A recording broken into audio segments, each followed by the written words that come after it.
Good afternoon, ladies and gentlemen. It is a Wednesday after a big race weekend. Jason Galvin. Big, massive. What's up, man? What up? Have you recovered? Yeah, dude, I decided to drive home on Sunday night, which wasn't as horrible as that has been in years past. I made it home in 2 hours and 45 minutes, which should take me really an hour and 45 minutes, but that's okay. Little bit of traffic, but no big deal, because I was just like, yo, I got to get out of here. It was it was one of those weekends where we were just like, it was a typical Friday of a national event, especially the first one of the year. Meaning we didn't have all our ducks in a row after months of conversation, but that was okay. Round two, we got it together. We got through. We got it together. Yeah, we got it together round two. Yeah, what did you think about the whole weekend, Jason Galvin, as a whole? What did you think? Yeah. I mean, look, it's Gainesville, right? Gainesville in March. Like we run into issues, right? Like that's some weather and we got probably more race cars on the property than we need to have with all that's going on. But we found a way to make it work, right? Like we had some bumps in the road and some hiccups. And, I know that the entire Lucas Oil Series pits that was left in elimination on Sunday got mad at everybody. But, I'm sorry. I don't know what to tell you guys. It's going to happen. You guys want to race at a national event. Not saying you're not important, but like on Sunday in the middle of top few eliminations with live TV, we ran back. Important. Like I'm not trying to be mean about it, but we ran back-to-back pro sessions on Sunday because of a live TV window. And listen, everyone on the internet complains, oh, drag racing's dead. Oh, the Fox doesn't show us any love. Blah, blah. Well, guess what? You got live drag racing on Sunday, back to back, and it was great drag racing, by the way. So I don't understand why sessions. People are. You got two full rounds of live racing in the morning. Like you didn't have to wait for the final, right? Like that was the best part. Yeah, be careful with the drag racing's dead deal. Loans had a great Loans had a great post about that. Yeah, nailed it, dude. Like. With all the divisiveness that's going on in our sport right now, he summarized everything perfectly. If you have not seen that, go to Facebook and pull up Brian Loans, and he basically became the elder statesman of NHRA and drag racing for everybody in the world with that one post. And dude, I can't say enough good things about Brian Loans, because that guy is. He's a drag racing announcer, but that dude is so much more. I mean, he's eloquent. He's an unbelievable writer. I mean, he's contemplative. I mean, the guy's got it, man.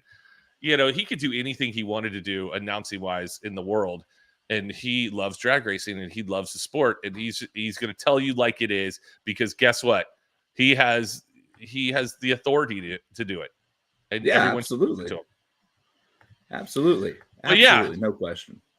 But yeah, no, the racing was unbelievable the whole weekend. Yes, we got rained out a little bit, or not rained out, but we got rained on a little bit on Saturday, which provided. By the way, the best part about there's Gainesville. That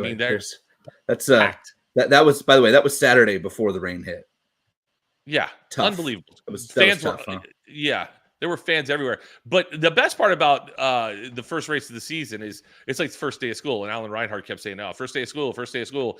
And, that was because we were having some difficulties and we we're all just trying to figure out where our lockers were and where our first period class is.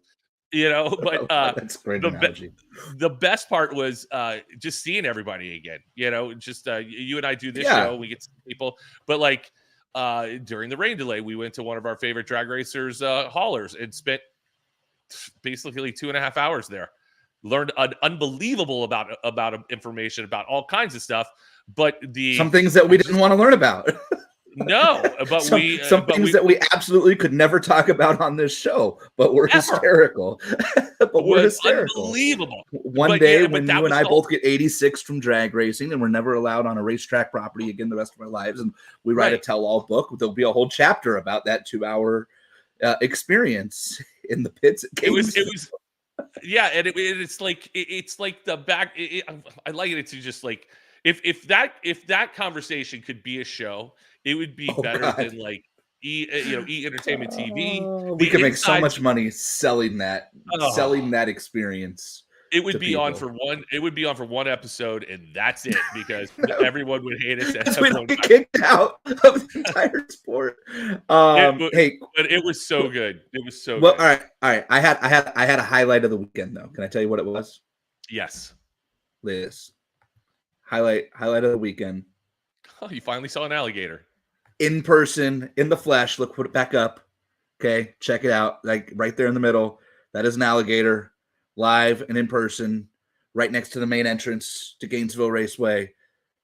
I felt accomplished. I've been to Florida like a dozen times now. Never seen an alligator in person ever. And then like multiple people were posting about this alligator, and I was like, damn it, I got to go see this thing. And I got to tell you, I didn't like it.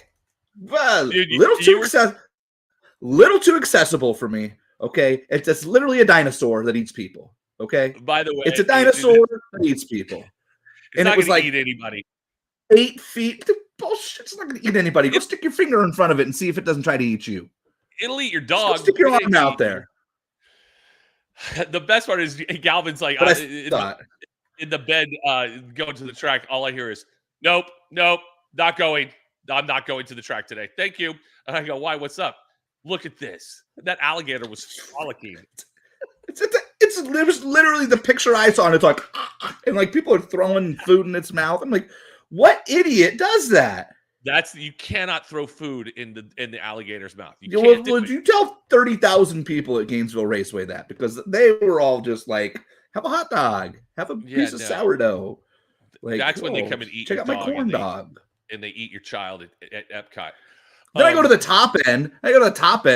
And I'm down there, and Paul's like, "Oh yeah, if you go down past the sand trap there, like an extra 50 feet behind those trees, there's a giant lake with like 1,000 of them in it." I was like, "No, not what I want to hear. Not what I want to hear."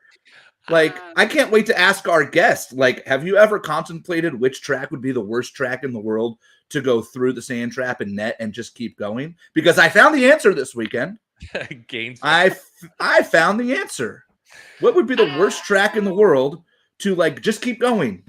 Answer: the one with a pond full of alligators at the end of it. Yeah, yes. There's no other possible answer at all.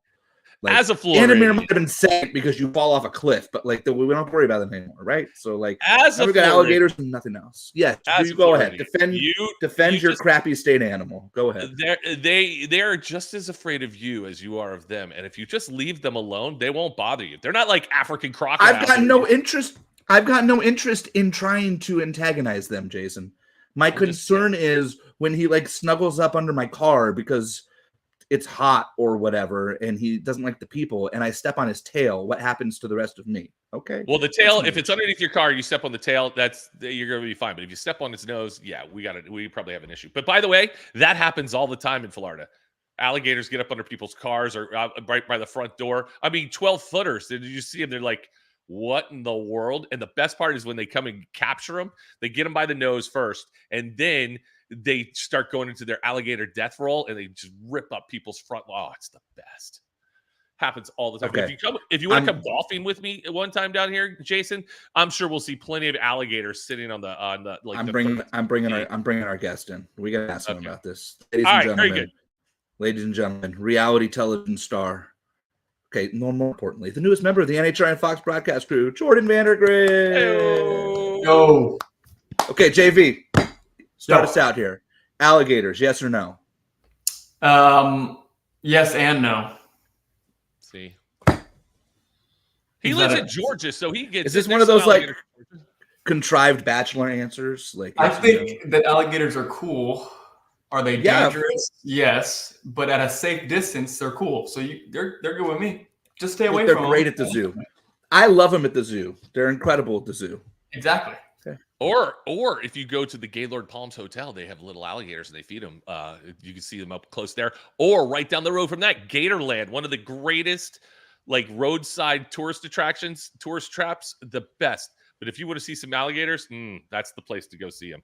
They do this Gatorland jumperoo where they hold a whole chicken out on a stick and they come flying up out of the water like 6 feet. Oh yeah, get it going on. Okay. That's true redneckery right there, That's, Jordan. yeah, we're learning a lot about you right now, Jason. I haven't Jordan, had that experience, so we're tracking the tour. We're tracking the tour to go off the end of. If the sand trap didn't, with the information I just learned from you, it's Gainesville. Easy. Right. See, I'm right. I wouldn't want to go off any back end of any track for any reason, but that one, you're going. Yeah. Hey, Pomona's great, dude. If you get across the street, then you end up on the 13th hole of the golf course. You just go golfing. Yeah, you go from one sand trap to another sand trap. Yeah, see, exactly. There you go. Perfect. So, Jordan, how was your first weekend being Fox's new? By the way, let me back up. Because Jordan is here and he's gotten there, I think our broadcast just became the best looking broadcast on the planet. Now, I'm not talking about the Brian Loans and Tony Pendragons, but I'm talking about our pit reporters / top end reporters. I mean, let's be honest. Let's go through this real quick, Calvin. Is that where the headshot? I was wondering what the deal was. You got this guy. Look at Bruno Massel. I mean, one-time underwear model. This guy has got to go. By the way, looks like he could be JV's uncle. By the way, I just like to point that out. Fantastic looking dude. I mean, out there secretly, not even secretly, the ladies love Bruno Massel. Then you bring this lady in. Look at her. Oh, easy breezy, beautiful. I'm Amanda Busak. Hello. She's very attractive, as we all can tell. So the guys out there are going to be going, all right, I got something to look at if I don't want to look at Bruno Massel. I'm a man. I'm looking at Amanda Busak. But then you bring this dude in. Come on. What? For all the younger viewers out there, the ladies love Jordan Vandergriff. Come on. J-Lo. What are we talking about? I can't believe you didn't put Joe Costello's picture in there. Well, he's in venue. We're not going to deal with Joe Costello. He was on Fox 20 times last year. Well, listen, I'm just saying that the current man has the best hair in the NHRA. He does. And I'm just saying that's a lineup you could stack up against anybody. I'm just saying. That's true. It's fair. I'm just. But what about this podcast? It's two good-looking guys right here. Listen, we're up against you guys. Yes, we're in the media. I know. Yeah. Let's be honest. Look at these two dudes. Come on. Ooh. Hey now. Get rid of Jordan. Hi. Love you. Jordan, that's what we do. So that's what we're talking.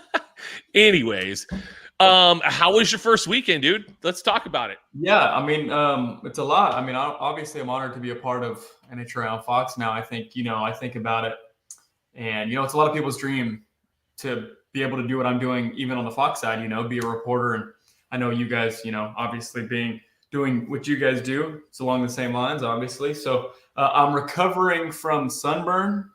Okay. Yeah. I normally don't stand on the starting line for 2 rounds of racing, and hours. Conveniently left out that he lathered up with sunscreen before he went on the starting line with me. So I am battling sunburn, but no, other than that, it was great. It was a great experience. It was a lot to learn. I'll be honest with you. I was very overwhelmed in the beginning. I think you underestimate everything that the NHRA on Fox crew does and everything they have to do. And so, so it was just, it was a really cool experience. It was obviously very, very overwhelming, but by the end of the weekend, I felt like I kind of got my bearings, and I think going on for the rest of the year, I think I'll be good and I'll be more comfortable with it, and I'll be myself. And I think that's going to be different thing, like an indoctrination that makes you feel better. When I started full time on the tour, there were certain tracks that Joe and Jason intentionally didn't warn me about, so that I would look just like you look right now. Yeah, just so you know. Yeah. Oh, Florida's one of them. The UVs in Florida will murder you. Phoenix, listen, I don't know if you're coming to Phoenix. I know you're not coming to every race, but if you're coming to Phoenix, no, okay, so you'll be okay there. Yeah. Dallas for sure. Dallas will absolutely hammer you. Okay. Take notes here. My schedule right here. There you go. There you go. There you go. Yeah. Put an S for sunscreen next to it. Here you go. Here, I'm gonna read mine off and tell me if I have to worry about it. How about that? Okay. Go for it.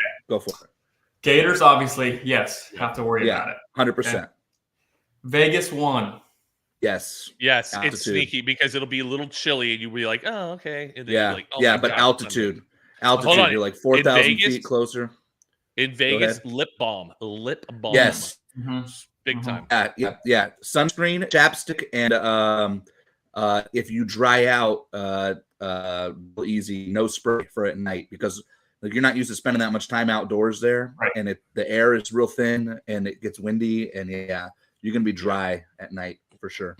Yeah, see, this is important. This is important It is. information. It is. It's very important. Okay, then Charlotte. No, it's a neat race. Okay. Yeah. Chicago. Yeah. Sneaky. Just check the weather ahead of time. Check the weather ahead of time. Yeah. Norwalk, maybe. Same. Check the weather. It's hot though. It's hot. Yeah. Seattle. That's sneaky. Sneaky because you think like trees and shade, but like you'd be surprised for that track being in the middle of a forest. You ever been to Seattle? Yes. Okay. Yeah. So you know that track's in the middle of a forest, but there's somehow no shade. Like the biggest miracle of all time. Yeah. Well, they had to. They got to cut down the trees to put a racetrack in there. I'm aware you're surrounded by it, and somehow there's no shade. Anyways. Indy. I know Indy's always hot. Yeah. And then Vegas 2, and then the Pomona finals. 2 more I'll have to worry about for sure. Yeah. Pomona finals usually fine. That ends up being like a great weekend.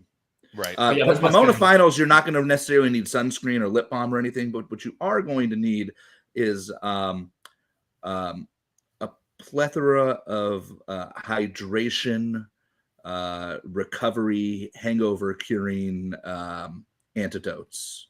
Okay. Because, between Sunday night and the banquet.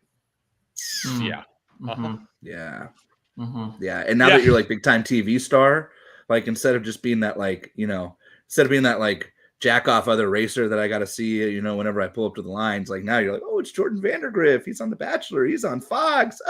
Hey, you know what? One of the great perks of that is, Jordan, is like literally everybody that you know is going to be like, hey, want a drink? And you're just like, I'm not a big drinker, though. I think I'll be okay. I think you're gonna have to say no to a lot of people. Then. Yeah, I'll tell you that. But this being your first time, people are, come on, man. They all enable everybody. Right, exactly. Yeah, it happens. Well, I went to the banquet once before. I've been to one banquet before. Oh yeah, that's where I met your mother. That's right. You're not a big time TV star, dude. That was right. That was the one right before the pandemic, wasn't it? Yep, and I came in second place, or I'd like to think I came in second place, rookie of the year, to a guy named Austin Prock. You guys heard of him? I don't know. Yeah, he's kind of a jerk. He's kind of good too.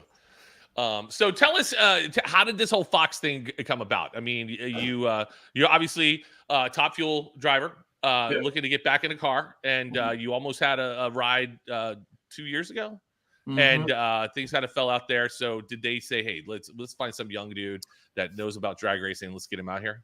No, you know what? I think for the most part, it was all me, actually. I think obviously I've been missing the racetrack and being out there with you guys, and got to the point where I've been busy the last few years doing some other things, and the time came around for this year. I've been working on some stuff and have some things in the works, but really just wanted to get back to the racetrack. So I was thinking of some ways. I even flirted with the idea of moving back to Indy and becoming a crew guy and doing the tour like that. And realistically, I thought to myself, I've done TV stuff. And somebody had mentioned it was SEMA show. Somebody had mentioned to me, I'm going to give her credit. I'm going to give her credit on this show right now. Okay.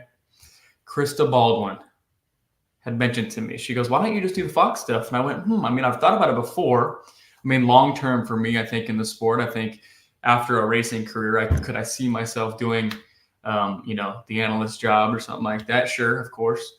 So that really started getting my wheels turning about it. And I thought, you know what, that's the perfect avenue for me to get back to the racetrack and be more involved with the sport again. So I went from there. I sent a text out to Steve Reinches, the Fox or the NHRA Fox producer, and we kind of just went from there. And we made a deal and we came together. So I'll be doing a partial schedule, almost half the races this year, and I'm super excited, and I couldn't be looking forward to it more. Did they give you some sort of like is there something Jordan Vandergriff is focusing on specifically, or is it more just like a let's get his feet wet type of year and learn as you go? I think where we're coming from is the driver perspective.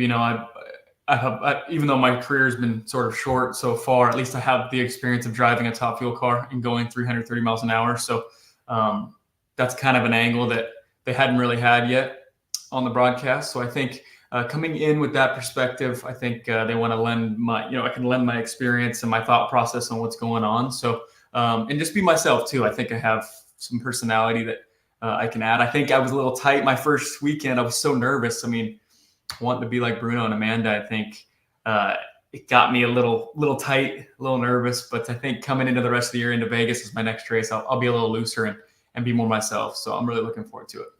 Yeah, I can tell you from experience, the first time, and look, I went to college for broadcasting, right? I did a lot of stuff on a smaller level, and then in college I did a lot of stuff.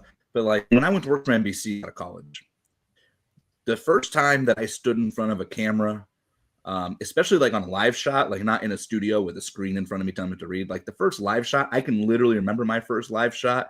And I think the exact words that went through my head when they were like 3, 2 was like, holy shit, don't screw this up. Like, I mean, it, the first time you do it is, it's a real thought. Like it's a real thought. I think, and I think part of it too, when they count you in like that, when they go 5, 4, and you can hear it in your ear, it's funny. My heart rate skyrockets as soon as I get to 5 and it's coming down to 1, the heart rate shoots to the roof, but get used to it. Yeah, dude. Well, and it's totally different live in venue stuff. Like that's all I've ever done. And when I've had to do anything to camera like that, where I have to, I know we could take 1,000 takes, but I don't want to take 1,000 takes because then they'll think, oh, this guy sucks at this. You do definitely get that whole nervousness feeling. And live in venue, I can just be myself and just, if I screw up, I screw up, and I make it, make a tension of it and move along. But like I thought this weekend, I thought we all did pretty good for not doing it for a couple months. I was like, and they threw a bunch of new things at us in venue. We did pretty good. But dude, that's awesome. Because when I first heard that you were coming out here to do this, I was like, oh, that's brilliant. I go, let's see. I mean, coming off the Bachelor whole thing, we're going to talk about that because that's right in my wheelhouse. And let's just move on. Go. How did the Bachelorette come about? And because I've heard different varying stories about how you get on there and how things go. How did that happen? And walk us through that process, because I'm sure that's way better than getting on Fox. Yeah, I think it's almost the same. I think there's a lot of different ways you can make it on, but I had grown up watching the show with my mom and being a fan of the show when I was younger, like elementary school, junior high, high school. Always used to watch it with my mom and stuff. And I'd always been in relationships growing up, so it was never really even a thought. I just watched the show, stuff like that. But I found myself obviously not racing, after 2019, my rookie year, 2020 COVID, all that stuff. I found myself not racing and out of a ride. So I was sitting at home, and I had recently become single myself. And I was watching the first episode of, I forget, Clayton's season, I think it was. Yeah, the first episode. I was sitting on the couch by myself, and I was like, hold on a second. This is the first time I could maybe, do this. I'm not thinking anything of it, So I just whipped out my phone real quick, went online, and there was an application online. And I just typed it in as I was watching it, didn't expect to hear anything. And a few days later, they gave me a phone call, and that started the process. So, the process. How long is that? Yeah. How long is that process? They told me that they got me pretty late. I think it varies on when they reach out to you, but for me, it was pretty quick. So it was only a couple months before I was headed that way to film. So. And just because you watch the show and you're just like going, I think I'm going to just do it. I mean, is that just the level? I mean, see, that to me, like, to get into a top fuel car, you got to be a little cocky, you got to be a little brave, and you got to be a little more daredevilish. And that seems to me, yeah, why not? Let's go. Why shouldn't I do the Bachelorette? Come on, let's go. Yeah, I mean, I think that's the way I live my life. I think it's I'm going to try to do everything I possibly can. So that was the mindset in the top fuel car. Absolutely. I was looking at my life, and I went, I have an opportunity. Obviously, I was fortunate enough with my family to have an opportunity that not many people have. So I looked at it as something that I would regret missing. So I took the chance. You know, it's still terrifying. You know, it's not just because you have an opportunity or a foot in the door. At the end of the day, it's still you sitting in the car with the helmet on and your foot on the pedal. You know, like that's what people, I think the misconception is, you know, it's still you in the car doing it. So regardless of whatever factors got you there, it's still nerve-wracking, it's still scary, it's still all those things. And you still have to do it. And I think that's the way I looked at, you know, the Bachelorette stuff. And it was just an opportunity that I thought I would regret not taking or not even trying, you know. So I took the chance, and obviously, unfortunately, you know, it worked out for me. So I was able to have that experience. So when you get there and you're like, okay, we want you on the show.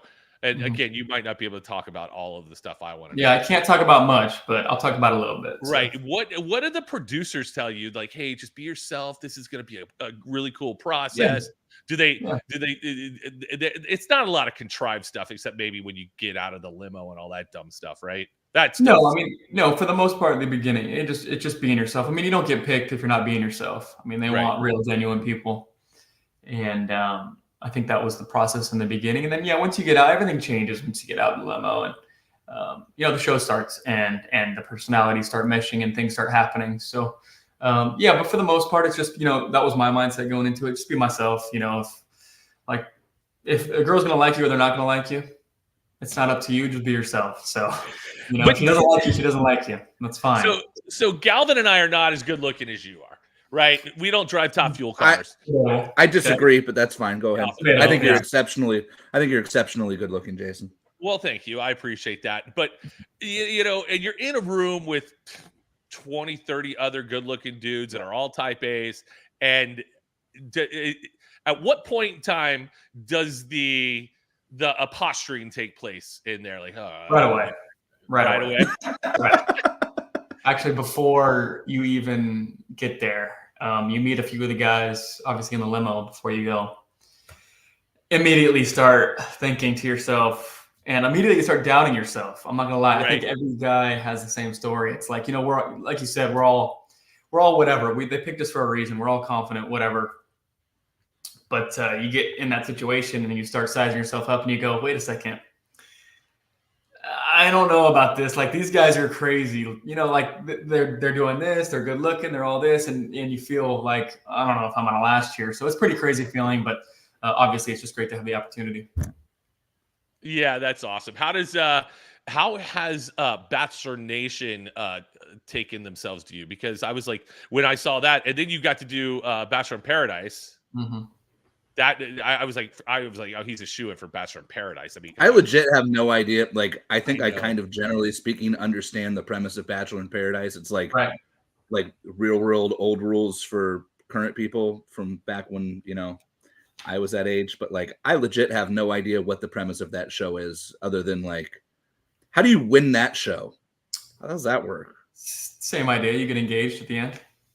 Oh, really? Okay, I didn't know that. Dude, the purpose of that show, Jason, is to see very attractive people shirtless and in naked. Bikinis. Yeah. Like I said, that's just like that's just like the MTV VH1 shows back when, you know, I was in high school and Jordan was 3. So, you know, we can do the math on that if you want. How old are you, Jay? I am 29 now. Oh, actually closer to me than I thought. Yeah, it's only 7 year difference. Yeah, so you were in like the 5th grade watching Flavor of Love, and I was, you know, 16. Flavor of Love. Flavor. Jordan, listen, anyway, that's what we need to start, okay? Like, screw the Bachelor and the Bachelorette and Bachelor in Paradise, okay? Like, we need to have a Flavor of Love / Rock of Love / what was the other one? NHRA style, though. Oh, like, listen, there's plenty of them out there. We could get them. That's my point, dude. Come on. Look, we could have 2 going at once, okay? We could have Jordan. Are you? I guess a personal question time. Are you on the market? Are you available? Can we shop you around? Mm-hmm. Yes.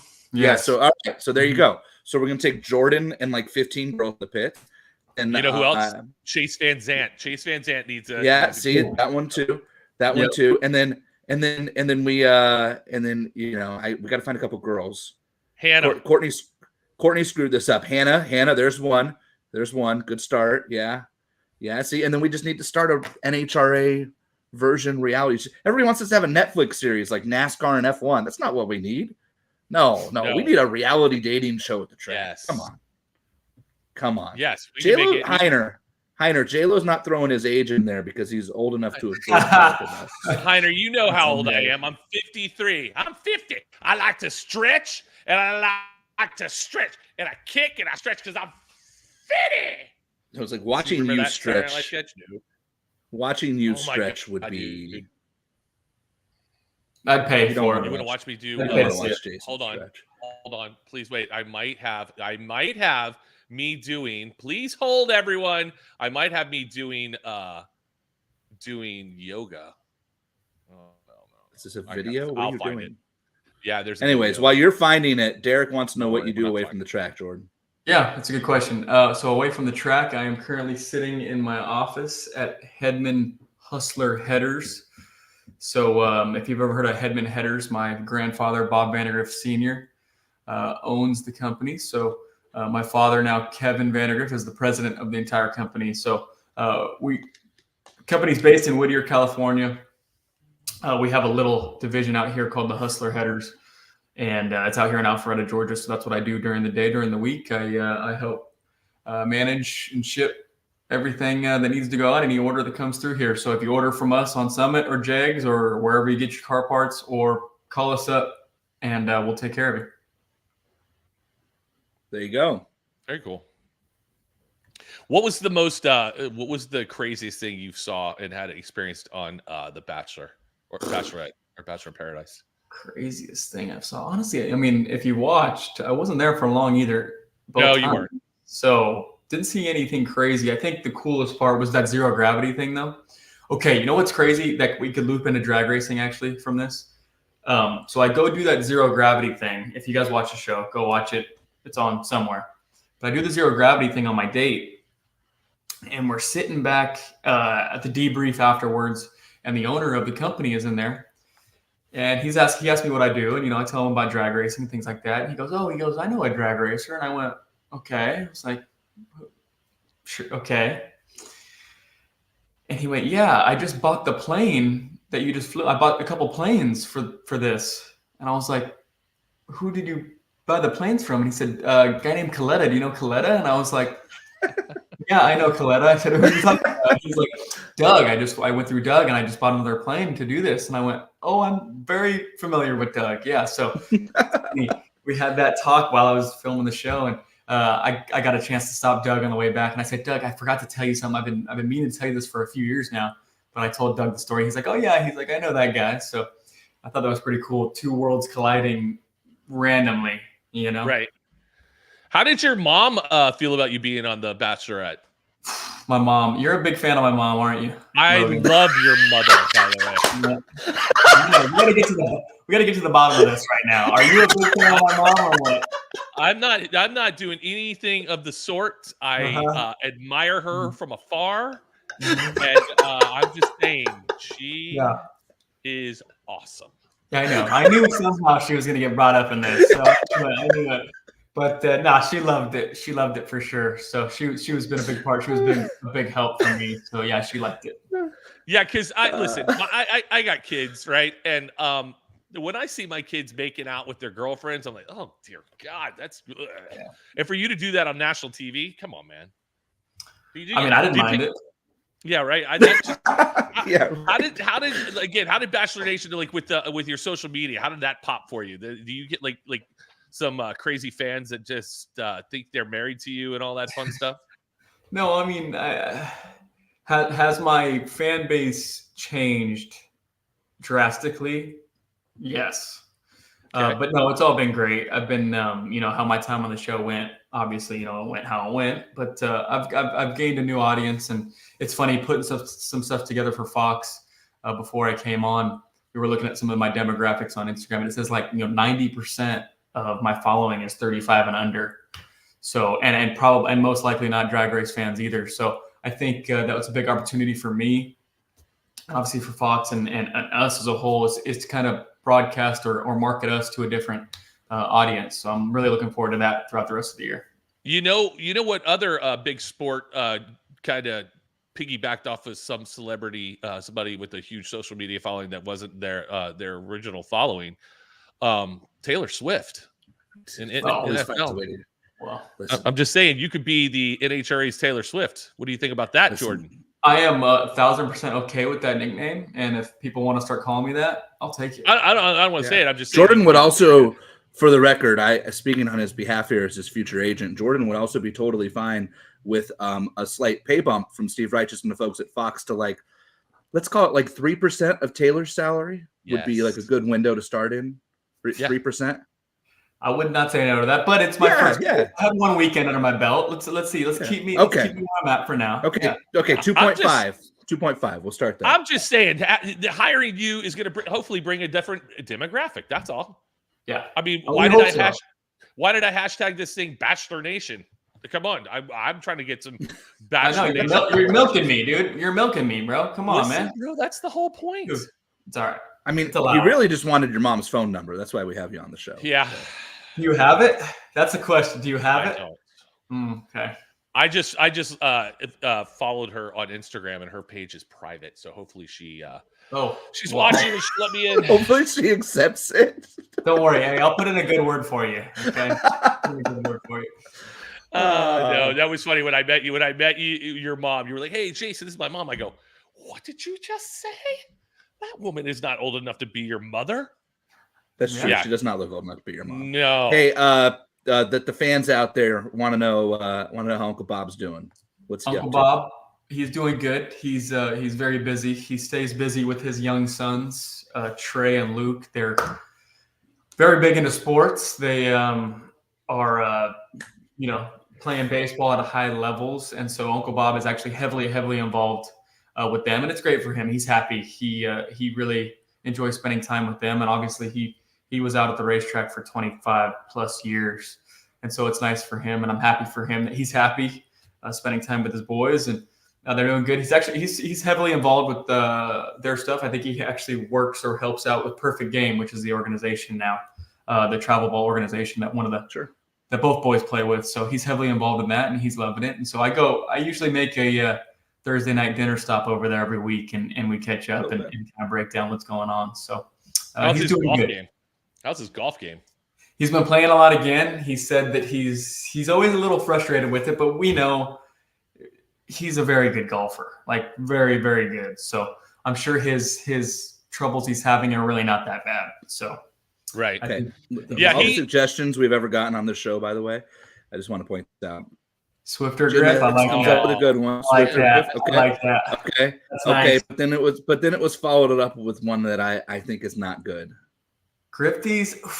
That's it's a little too that's a little too grifterish for me. Don't you think? But it sounds close. It sounds close though to Swifties. I kind of like it. I'm not gonna lie. I kind of like that too. Okay. I like that. Yeah, listen, man. The world is your oyster right now. You can just do whatever you want. Yeah, man. I'm excited to have you out here. I like all the young people that are getting back into this sport and just breathing life, because we need people in your demographic that are going to help take this sport to continue it to the next generation. I love it. Yeah.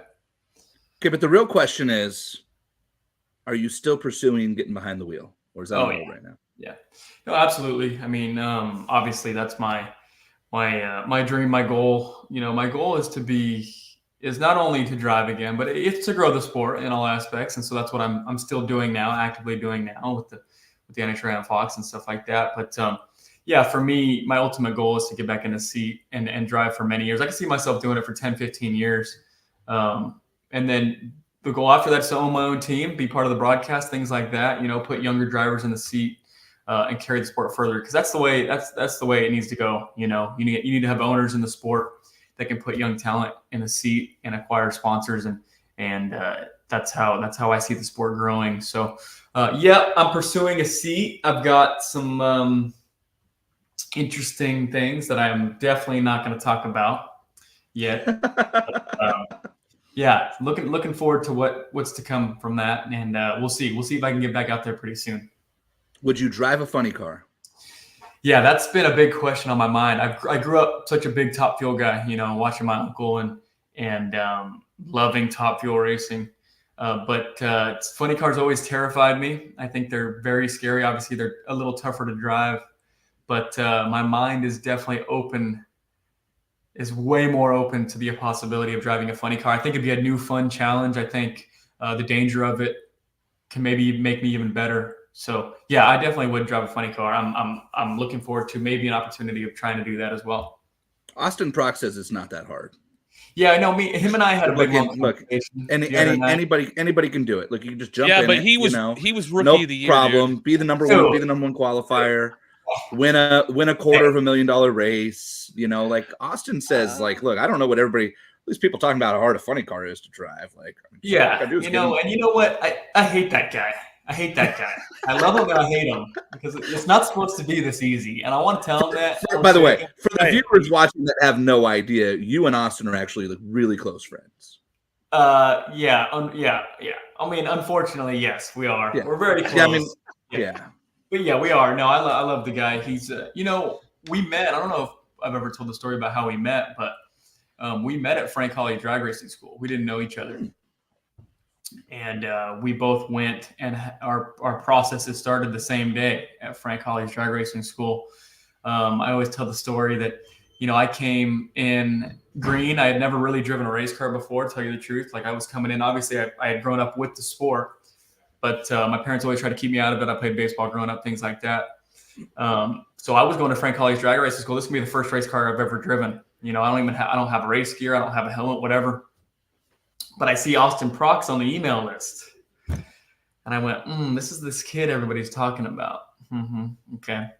So we show up to Frank Hawley's Drag Racing School, and I show up in some Converse, got some T-shirt on, I got nothing, And out of the parking lot, I see some guy walking in with 3 people, one with a full camera, him with his full race suit and his helmet, and he's decked to the nines with a documentary crew following him. And I went, this guy.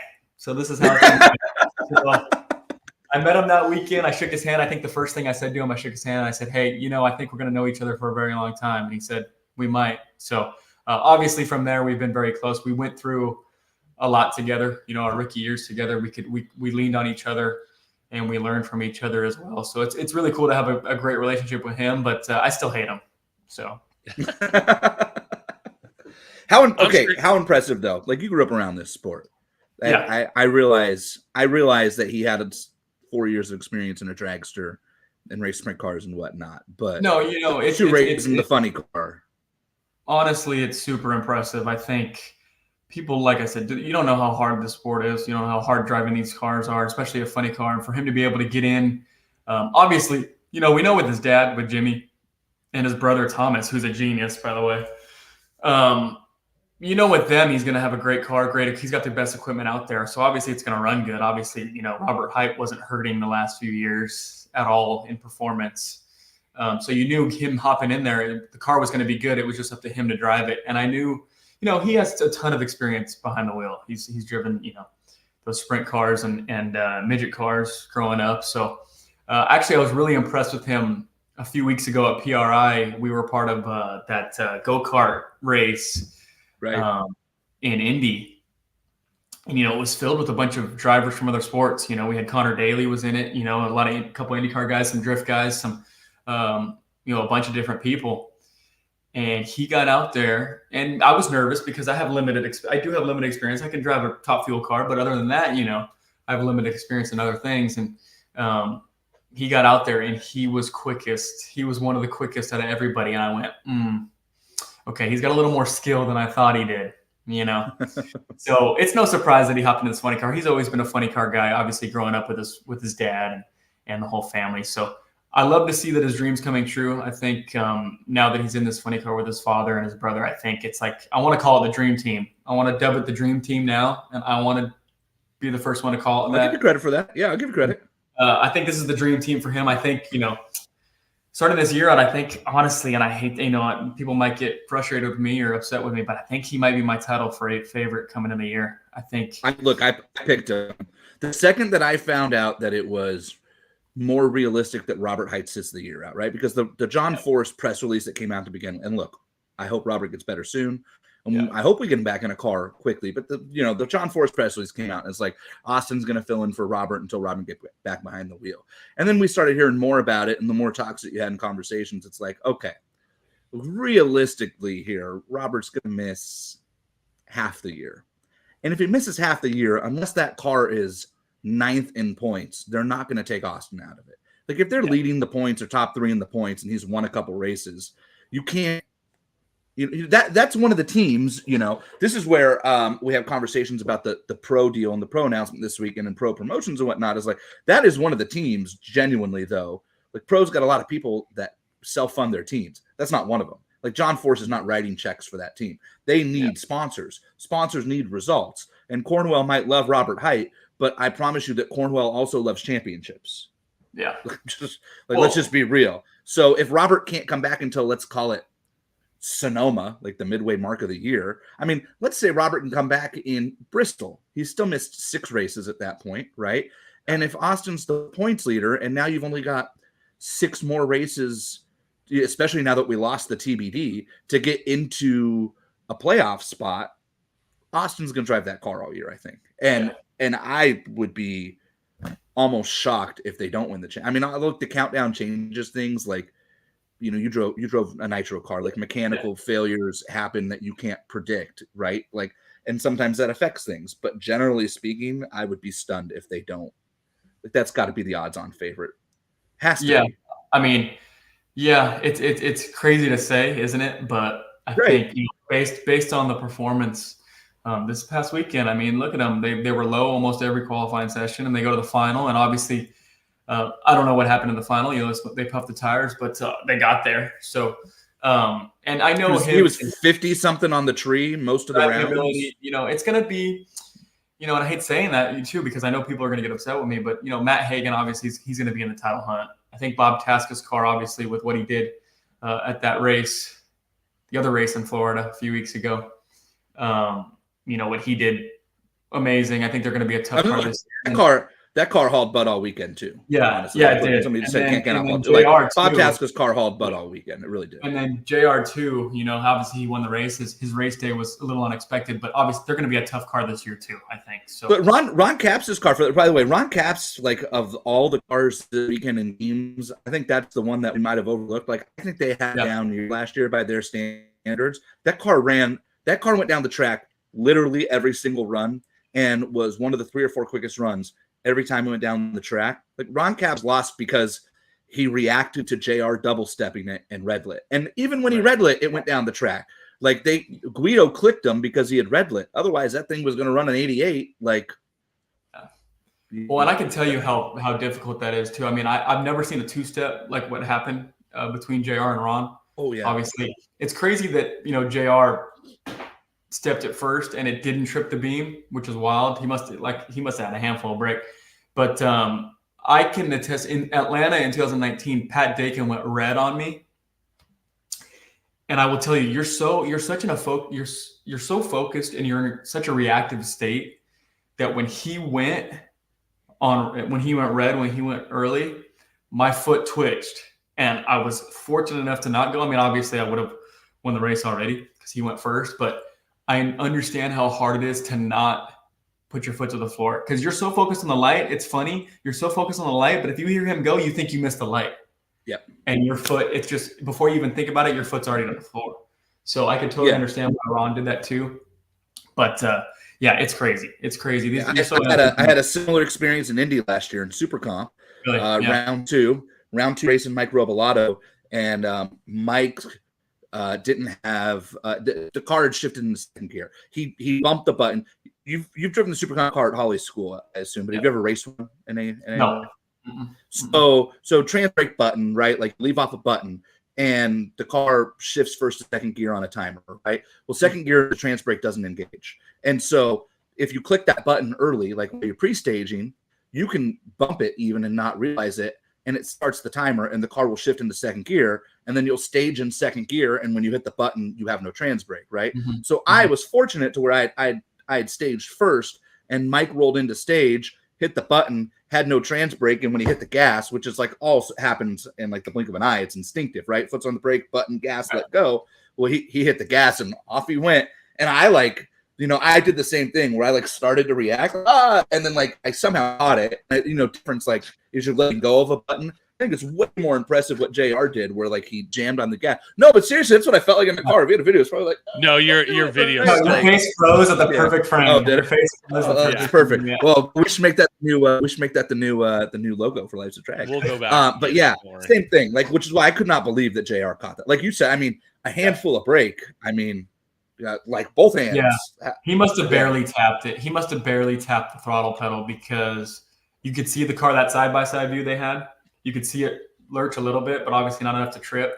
I mean, obviously the cars are so powerful. I don't got to tell you that. Like any little touch of the pedal, it's gonna womp. So yeah, it's pretty crazy though, for sure. So let me give you scenarios here. Let's go back to the Austin Prock thing. Okay. Austin Prock runs the entire series, wins a world championship. Yep. Robert Height could have come back, but they say, hey, listen, he's so close, and they've got this car running. We're just going to wait till next year. Yeah. What do they do with 3 funny car drivers now? Does John Force finally retire and let Austin run that car and stick Robert back in his I don't car? know. That's a good question. I feel like I don't know. I feel like John can drive forever. I mean, like drag racing's better with John Force in it. I agree. And as a team owner as well, I mean, he's arguably, the most famous drag racer of all time, and him even owning the team, it's a huge thing for everybody too. I think you run into a tricky situation, I think obviously Robert is very accomplished, multiple championships, and Austin, is the young blood, and if he comes away with the championship this year, it's going to be tough. But I think, all these things come down to money. Maybe some sponsors come out of the woodworks and they're able to put together another car. They've been a 4-car team before, so why can't they be it again? So I think that's probably what they'll do. They'll probably try to find another spot for either Robert or whoever wants to come in and drive. I think that's already got to be in the works, right? I mean, like you're 2 races into watching Austin, and Robert at some point is going to come back. And Robert, like, just the other thing I always tell, like I've had this conversation with a lot of people that I remind them, okay, like where Austin's one disadvantage here is, like, even if he wins the championship, is the 2 people who are theoretically the full-time drivers of those race cars. One of them, the company is named after him and he owns it. The other one is the president of the company. Like, it's not just like, this is like not, no offense, like J.R. Todd, right? But like, it's not a hired driver. Like, it's not Sean Langdon, J.R. Todd, Clay Millican, right? Like, Robert Height runs the company for John Force, who owns the company, who built the company. So like, it's not like those 2 guys are going to feel the pressure or the need to like be in a hurry to get out of the car. I would imagine that Robert is already hard at work, along with the host of marketing people they have over there, trying to find other companies to come on board. And honestly, if anything, that might be a good window for them to get some companies that have been hesitant to maybe spend a lot of money, that, hey, look, now instead of, and I don't know what the number is, but we'll just throw a random number out. It's $5 million, full time, whatever it is. I don't know, 5, 10, 2.5, I don't know. But, instead of that, hey, for $1.25, you could have Robert Height drive your car for 6 races, including the U.S. Nationals, right? Like, something like that. Maybe that's a window for them to get some other companies. That's they did that with Montana Brand, and like we miss Frank Teagues, and it's, unfortunate that he lost his battle with all his health struggles, and that cost that team a lot in sponsorship. But like they've done that before, where they've gone out and been able to get non-endemic companies to come in and sponsor the sport. Yeah, and I think that's great for the sport too. Getting non-endemic companies too is obviously it's hard. It's hard. I mean, I know the struggle. Obviously, I've been at it for a few years now, and it's tough. But I think it's important for us to try to get to this, get more popularity to the sport. But I think it's possible. I mean, I love drag racing. I'll never not love it. I think there's so much potential for us to be bigger than what we are, and that's what, like I said, that's one of my goals. Being one of the younger drivers out there, and I want to get drag racing to more people, because drag racing makes people happy. So we got to get it to more people. All right, let's ask you the important question here, Jordan. Okay. Have you ever seen a man this big in your life? No. Okay. When I saw him this weekend, I didn't know a human could grow that big. I did not know that. I am not a small fella, okay? That's me on the left, obviously. Joe Costello next to him was... I'm 5'11" and like all of 255 pounds. And that guy is... No, he was huge. He was like 6'8". I didn't understand. Yeah. I couldn't process it. I saw him standing. He was like where people get baptized by nitro in between the cars, and he was standing there. I was like, this dude looks like a funny car. All he's got to do is... It looks like a funny car. That's great. That's Braun Strowman. So he came down. He was staying at our hotel, Jason, and he came to the bar, and I kind of fangirled a little on him, and I was asking. I totally hate doing this to people, but I'm a total WWE nerd, and man, I asked him some questions, and he was. I could tell he didn't really want to talk about it, but I sprinkled in drag racing stuff with it. But he was so cool, and he was so appreciative because we watched it, or he walked out of the elevator of the tower as we were coming in after a break, and he was leaving the track on Sunday. He was like, "Man, thank you so much for having me." And man, he was so appreciative to be out there, and he's such a huge drag racing guy. And the promo he cut, was that you, Galvin, or was that Joe on Sunday on the starting line? No, it was Joe. Dude, that promo, all he had to do was throw a brother in there, and that would have been the best. But he went off, just talking about drag racing, cut the best promo.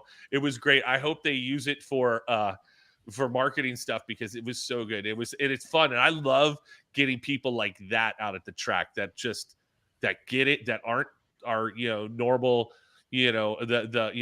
what no way guy. I think he's an employee at this point in time. I don't know. By the way, speaking of Frank Hawley, it was either yesterday or today that he went.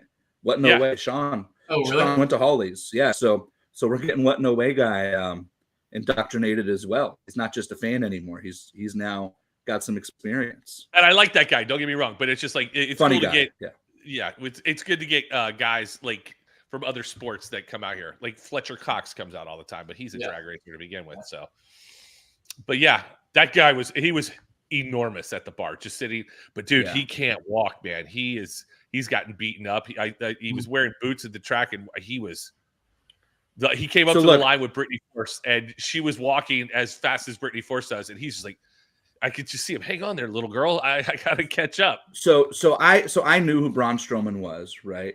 And I went and watched some of his matches at the airport Monday morning in Orlando because I know who Braun Strowman is. I'm not a wrestling junkie like Logan. I was when I was 12, right? But I don't follow it much anymore. But I know who Braun Strowman is, and literally, I've met Hulk Hogan. He is so much bigger than Hulk Hogan. He could, that says Hagen. I just read Hogan. Okay, no, he makes Hagen. He tried to get in Hagen's Monica. He tried to get in Hagen's car. There's a video out there somewhere, I think. He tried to get in Hagen's car, and he's like this, arms forward, trying to push himself in, and he couldn't get his shoulders in, not even close to being able to get into that thing. But yeah, I watched some of the stuff that man does. There are big men who are wrestlers, and then there are big men who are athletes who happen to end up in wrestling, and that man is an athlete. There are videos of that guy flying off the top rope, clotheslining people, and I'm like, what in the hell? If that guy jumped off elevation towards me, I would outrun a Top Fuel car to 60 feet trying to get away from that guy. He used to be tag team partners with Lexi, who Lexi was world champion, and Lexi married my friend Ryan Cabrera. What? Name drop. Who I've hung out with multiple times. Thank you very much. Okay. Why do I feel like I should know who Ryan Cabrera is? You don't know all the way down. Although he had a couple hits back in the 90s. Like I said, it's I should know, but I don't. Yeah. But you should know who Lexi is. Super hot. I'm like, dude, Ryan, how did you get Lexi, world champion wrestler, to be your wife? Give it up. I don't know. Anyways, what are you gonna do in the rest of the day, Jordan? Anything exciting? Gym. Yeah. Gotta go hit the gym. Yeah. Stay fit. I gotta watch the reunion episode of Love Is Blind season 6. That's Oh how my horrible gosh. I am. That's why I watch The Bachelor. I watch all that. Jordan's crap. next show. I Jordan's watch gonna go on Love is Southern Blind Charm. next. Oh, don't go on Southern or Love is Blind. Don't do that. Wait, Jordan, I have a question. Yeah. Are you contractually bound by either your time at The Bachelor or by your current NHRA contract from participating in other reality shows? No comment. Okay, let's say yes. Like, you're contractually bound to not tell people that you're contractually bound. I literally just said no comment. Yes, So, because Jordan, listen, I work in the legal world. I speak no comment. So, Jordan, let me ask you this. Yeah. I'm actually more curious now on whether it's the NHRA contract or the Bachelor contract. It's probably the Bachelor contract because ABC wants to own the rights to the Bachelor and your life forever, and they're not smart enough to realize that would actually help ABC. Cross promotion. Okay, go watch the Food Network. They have cooks on from they have people on from what is that, Master Chef all the time. Cross promotion thing, folks. Anyways, so go ahead, Jordan. Next, is there a possibility that we may see you on another Bachelor franchise again? Ooh, I don't know. Would you do that again? If they said, Jordan, we want you to be the Bachelor this season. Well, I mean, that you can't. I mean, that you got to take that opportunity. But I think what does that pay? Does that pay? I'm sure that pays, right? That's got to pay. Oh, bro, come on, dude. No comment.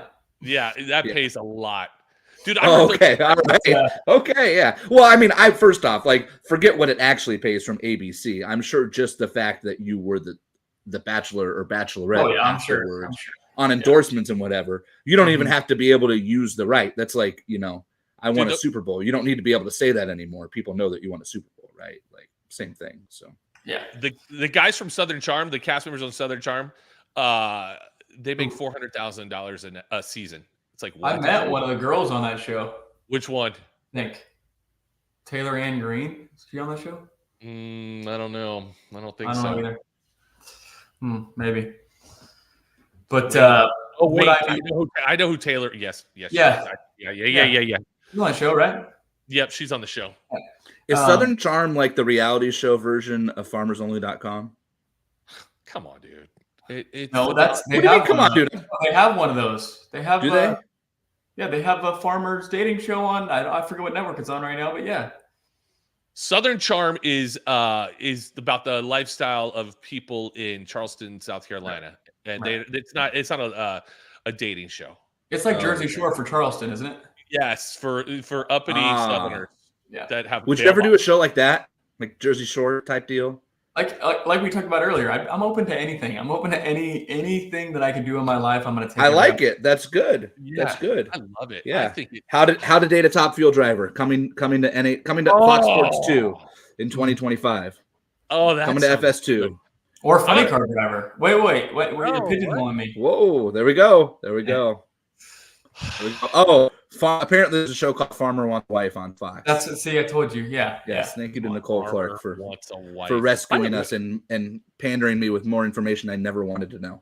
By the way, Nicole Clark, she's full of information. That girl keeps She works at a TV station. She's supposed to be full of that information. She probably works at a Fox station.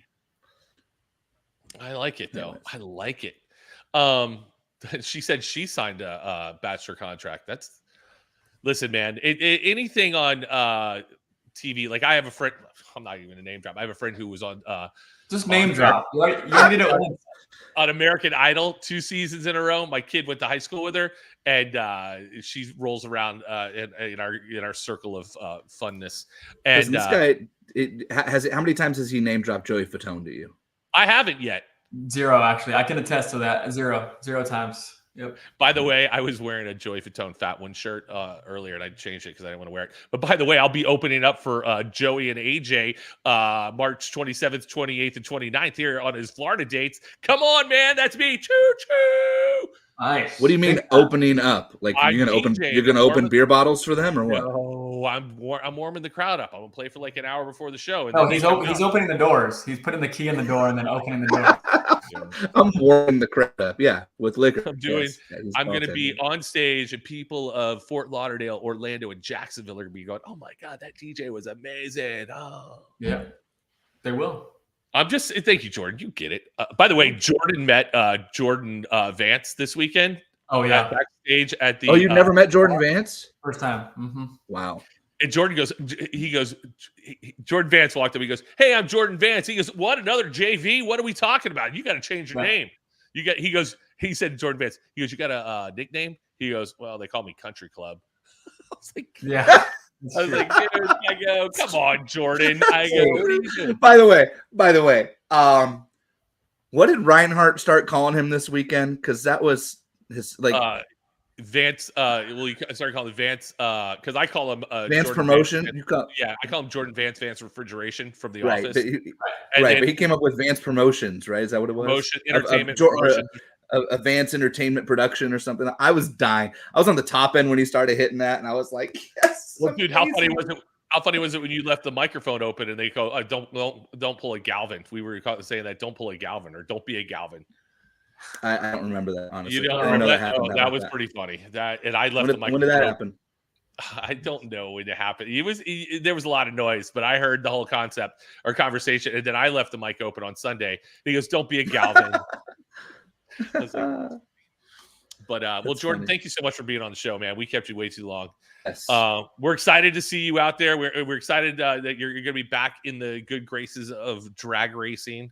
And by the way, I'm going to make Jordan Vance the official Life's a Drag NHRA insider. Like, we're going to have JP on Jordan Vance here. or Vandergriff. Jordan Vandergriff. See, that's why you brought up Jordan Vance. You screwed this whole deal up on me. By the way, Jordan Vandergriff is going to be the official Life's a Drag NHRA insider. Like, we'll have him on multiple times. He'll give us the scoop. I love it. Yeah. By the way, I call Jordan Vance Jordan Vandergriff all the time. Don't worry. You about do? it. Oh yeah.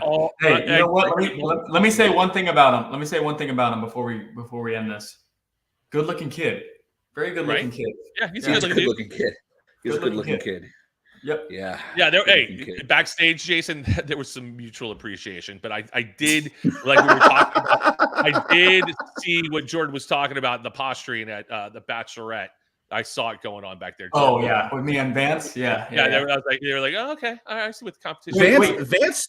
Vance. By the way, Jordan Vance 100% would get picked to be on The Bachelor if he applied for it. 1,000%. 100%. Like, no question. Wait, how old is this kid, by the way? He's in his early 20s. He just graduated from college. Yeah. So he's 22. Yeah. So he's got to wait a couple years. Look, he's also like in a long-term committed relationship, so I'm not trying to get him in trouble here, right? But like, if he ever became on the market, I'm just saying, and he wanted to apply, I guarantee you he'd get picked for that show. Okay. Like, his dad is Terry Vance. Okay. Come on. Like, he's got the backstory. He's got the looks. And now he knows somebody. Now he knows. Yeah. Now he's got an in. So. Yep. I love it. Hey, by the way, this just in as we say goodbye to Jordan Vandergriff, NHL, or what is that stupid thing? NHR on Fox. Yeah, I can't even think of half the stuff we call it. Gina Vandergriff accepted my friendship on Instagram. Oh, look at that. Mom. In, baby. No. Mom. No. No, Mom. That's all right. Nah, she loves you, Jason. She loves you, Logan. And Galvin, I don't know if have you met my mom before? A long time ago. Yeah. Right. Like when you were racing. Yeah. We'll have to refresh your memory. But no, hey, thank you guys for having me on. I appreciate it. It was a lot of fun, and I'm open to coming on whenever you want. So look at that. I like it. I'm in the media space now, so we got to keep doing it. Yeah. I dig it. Yep. Hey, we'll see you in Vegas, all right? All right, see ya. Thanks, guys. Thanks, Jordan. Man. I love that kid. I love that kid. I'm so happy that he's back around us. He's been good. Yeah, hey. I didn't tell the story of him calling me out of the blue one day, and I was like, "It's good because we're all good there." Oh, he's laughing backstage. He's saying, "Oh, don't tell it. Don't tell it." I know. You don't want me to tell that story? Okay, good. I'm not telling it.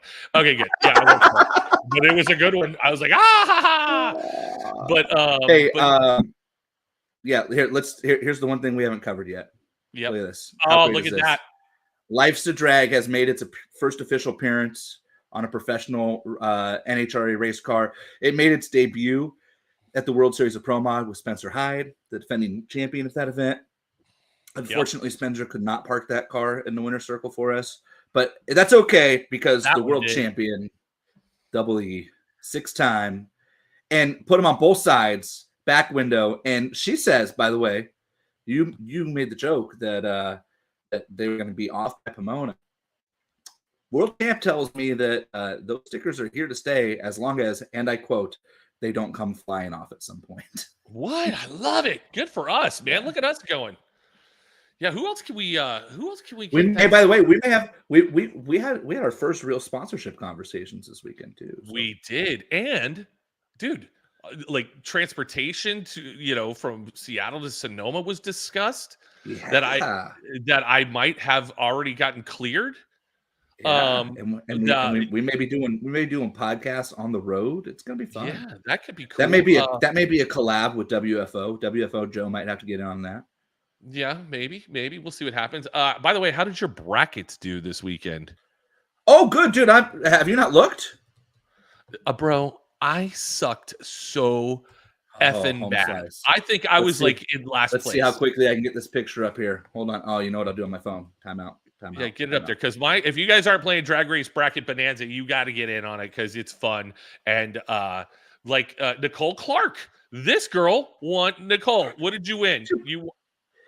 She won like top fueler. She had a perfect top fuel bracket. Yeah, a perfect top fuel.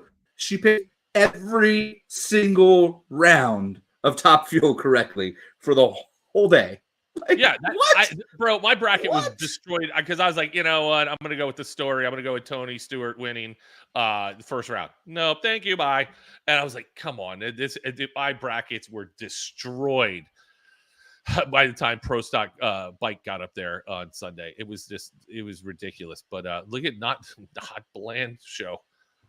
13th on the world right now. In the world. Yeah. I love it. Hey, look, good for you. Hey, look, in the there's a WFO radio group. We do not have a Life's a Drag group, but we are partaking in the WFO radio group for the record. And there's like almost 80 people in there. And right now, your boy is in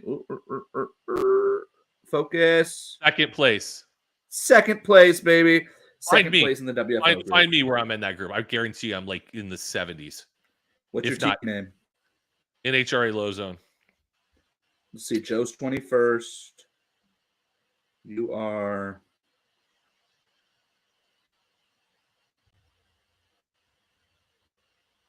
still scrolling. I don't see you. I don't think you actually joined. Oh man, come on! I signed up this weekend. Oh no, damn it! I don't see you.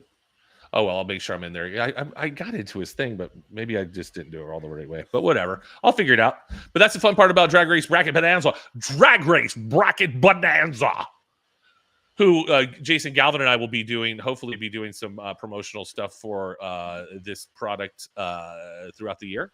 Some offsite promotion, so you can come hang out with us at a bar of some sort, hang out, do some things. There's been some discussion on that, but yeah.